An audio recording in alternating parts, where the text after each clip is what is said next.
Hi hello నమస్తే welcome to India's largest digital media Suman TV. నేను మీ స్వాతి. మరి క్యాన్సర్ బారిన పడి చాలా మంది కూడా ప్రాణాల మీదకి తెచ్చుకుంటున్నారు. క్యాన్సర్ వల్ల చాలా మంది కుటుంబాలు కూడా డిస్టర్బ్ అవుతున్నాయి. అసలు క్యాన్సర్ ఎందుకు వస్తుంది? ఈ మధ్య కాలంలో ఎక్కువగా వింటున్నాం ఈ సమస్యని. మరి అందరికీ అవేర్నెస్ ఉందా? తెలుస్తుందా? అసలు ఈ ప్రాబ్లం గురించి ఈ రోజు మనతో పాటు డిస్కస్ చేయడానికి సురక్ష ఆయుర్వేద అండ్ పంచకర్మ స్పెషలిస్ట్ పూర్ణ రాజేశ్వరి గారు మన స్టూడియోలో రెడీగా ఉన్నారు. మాట్లాడిద్దాం. నమస్తే మేడం. నమస్తే అమ్మ. మేడం, క్యాన్సర్ ఆ పదం వింటుంటేనే అవునమ్మా. మాట్లాడాలన్నా పలకాలన్నా ఒక క్షణం ఆలోచించాల్సి వస్తుంది, భయమేస్తుంది కూడా. ఎక్కువగా వినిపిస్తున్న సమస్య కూడా క్యాన్సరే. చాలా మందిలో, సెలబ్రిటీల్లో అయితే ఇంకా ఎక్కువ. అవును. అసలు ఈ క్యాన్సర్ ముందుగానే రాకుండా తీసుకోవాల్సిన జాగ్రత్తలు ఎలా ఉంటాయి అండ్ వాటి లక్షణాలు ఎలా ఉంటాయి? క్యాన్సర్ బారిన పడిన వాళ్ళకి ట్రీట్మెంట్ ఎలా ఉంటుంది, ముఖ్యంగా ఆయుర్వేదంలో? క్యాన్సర్ గురించి చెప్పాలంటే నిజంగా బాధాకరమైనటువంటి విషయం. ఎందుకంటే ఒకసారి ఒక ఫ్యామిలీలో ఒకళ్ళకి క్యాన్సర్ వచ్చినా కానీ కుటుంబం మొత్తం రోడ్డున పడిపోతారు. అది ఎప్పటి నుంచో సినిమా నువ్వు చెప్పినట్టుగా మన సెలబ్రిటీస్లో కూడా అదే చూస్తున్నాము. అటు నార్త్లో కానీ మన వాళ్ళు కానీ వెస్ట్రన్ కంట్రీస్లో కానీ సెలబ్రిటీస్లో మోస్ట్ కామన్గా ఉండేది. ఇప్పుడు కూడా మనకి ఏదైనా సినిమా చూస్తుంటే చూడండి, మద్యం పొగాకు తాగడం హానికరం, క్యాన్సర్ వస్తుంది అంటారు. అవి రెండు నిజంగా వాళ్ళకే వస్తుందేమో అనుకునేవాళ్ళం మొన్నటి వరకు.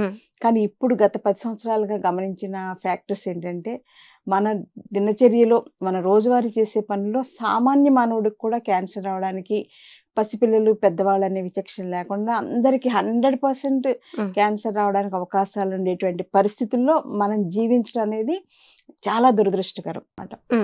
సో కారణాలు ఏంటి? అందరికీ తెలిసింది మద్యపానం, పొగ త్రాగడం వలన క్యాన్సర్ వస్తుందని అందరికీ తెలుసు. దీని టైప్స్ కూడా చాలా ఉన్నాయి మేడం. అవునమ్మా. అసలు మన బాడీలో ఏ పార్ట్ లో క్యాన్సర్ వస్తుంది, దాని లక్షణాలు ఎలా ఉంటాయి తెలుసుకోవడం కూడా కష్టంగా కష్టం. ఎందుకంటే అది అసలు లక్షణాలు ఏం కనబడకుండా ఉంటుంది కదా. పెయిన్ ఉండదు, నో పెయిన్ అనమాట. ఎక్కడైనా పెయిన్ వస్తే మనం అలర్ట్ అవుతాం. ఎక్కడైనా లక్షణాలు కనిపిస్తే ఇప్పుడు ముఖం మీద ఏమైనా మచ్చలు వస్తే ఏంటి ఇలా ఉంది అని ఆలోచిస్తాం. అసలు without any symptoms, without any notification వచ్చేది ఏంటంటే క్యాన్సర్. అది వ్యాపించేస్తుంది. అసలు 4th స్టేజ్ 3rd స్టేజ్ అయితే అలా అలా వ్యాపించేస్తుంది అనమాట. సో అందుచేత చాలా మోస్ట్ రిస్క్ ఏంటంటే ఈ జనరేషన్లో, ఈ పీరియడ్లో క్యాన్సర్. సో క్యాన్సర్ రావడానికి కారణాలు ఏంటంటే, అంటే చెప్పాలంటే చాలా ఉన్నాయి. సెన్సిటివ్ మైండ్ ఉన్న వాళ్ళకి క్యాన్సర్ రావడానికి ఎక్కువ అవకాశం ఉంది. అట్లాగే మరీ రఫ్ అండ్ టఫ్గా ఉండేవాళ్ళు ఏంటంటే నాకేం రాదులేని ధీమా కొద్దీ నానా రకాలు తినేస్తారు, నానా రకాలు తాగేస్తారు, వాళ్ళకి ఉంది రిస్క్. ముఖ్యంగా ఏంటంటే వీటితో పాటుగా మన డైలీ హ్యాబిట్స్ కూడా, ఒకప్పుడు అన్నీ కూడా మన ఇంట్లో దొరికే సామాన్లతోటే మన లైఫ్ అనేది గడిచిపోతూ ఉండేది, దానిలోనే హ్యాపీనెస్ ఉండేది. సో ఇప్పుడు ఏంటంటే ప్రతిదీ బయట నుంచి తెచ్చుకుంటున్నాం మనం. ఉదయం లేచిన దగ్గర నుంచి టూత్ పేస్ట్ దగ్గర నుంచి అన్నీ కూడా బయట నుంచి తెచ్చుకుంటున్నాం. దోమలకు కూడా మన ఇంట్లో పొయ్యి వెలిగించి పొయ్యి మీద ఊది వంట చేసేవాళ్ళం కదా. సో అందులో వచ్చేటువంటి పొగతోటి దోమలు కూడా పోయాయి. ఇప్పుడు ఏంటంటే మస్కిటో రిపెల్లెంట్స్ వాడవలసి వస్తుంది. So day and night mosquito repellents వాడుతున్నాం. వాటి వల్ల కూడా క్యాన్సర్ వస్తుంది. అలా టూత్ పేస్ట్ వలన వస్తుంది, tooth brush plastic, any plastic బాడీకి టచ్ అయితే కనుక దానివల్ల క్యాన్సర్ రావడానికి అవకాశం ఉంది.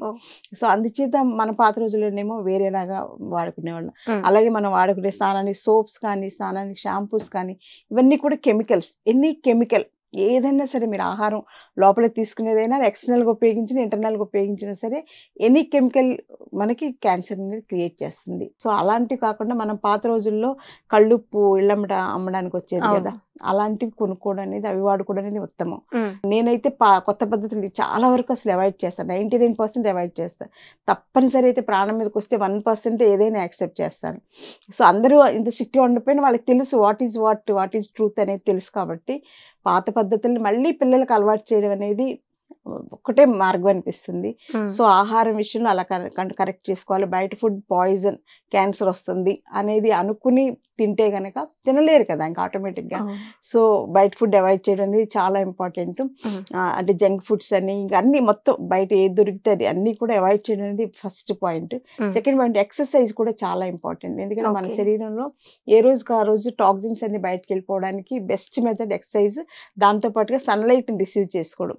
మన ఎక్సర్సైజ్ చేసినప్పుడు ఆరుబయట చేస్తే ఏంటంటే సన్లైట్ కూడా మన మీద పడుతుంది కదా.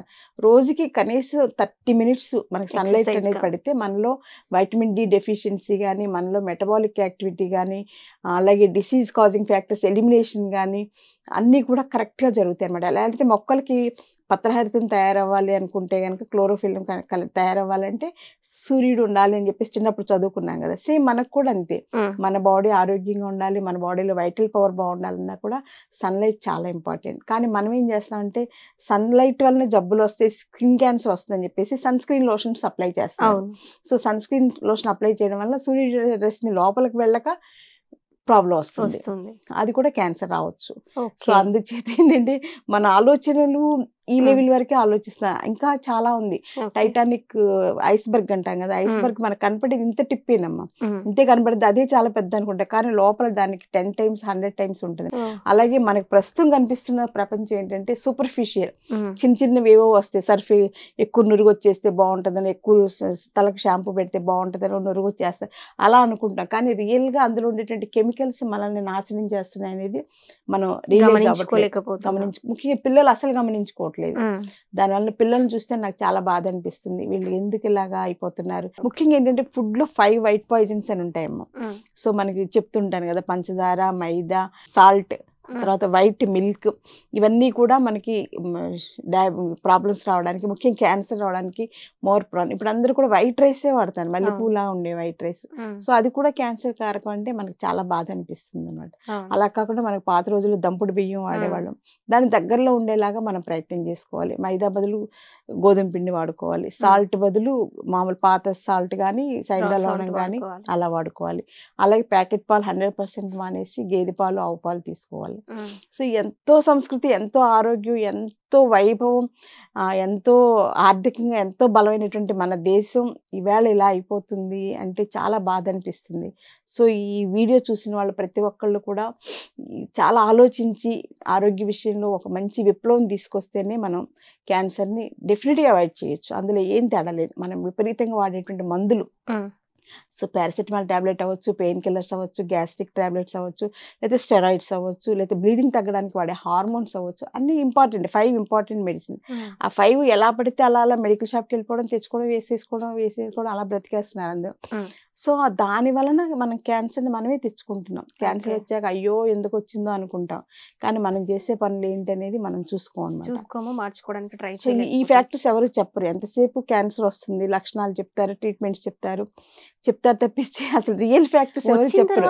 ట్రీట్మెంట్ అందరికీ తెలిసిపోయింది మేడం, ట్రీట్మెంట్ ఎలా ఉంటుంది, రేడియేషన్, ఇంకా దానివల్ల అది తగ్గించుకోవడానికి ఏం లేదు. మనం మీరు చెప్పినట్లు కొన్ని అలవాట్లు, మన లైఫ్ స్టైల్, మనం తీసుకునే ఫుడ్, మన కిచెన్ లో ఉండే కొన్నిటిని అవాయిడ్ చేయడం. మన కిచెన్ లోనే బోల్డ్ ఉన్నాయి, వెల్లుల్లి ఉంది, పసుపు ఉంది, లవంగాలు ఉన్నాయి, యాలకులు ఉన్నాయి, ఇలా చాలా ఉన్నాయి అనమాట క్యాన్సర్ తగ్గడానికి అవసరమైనటువంటివి.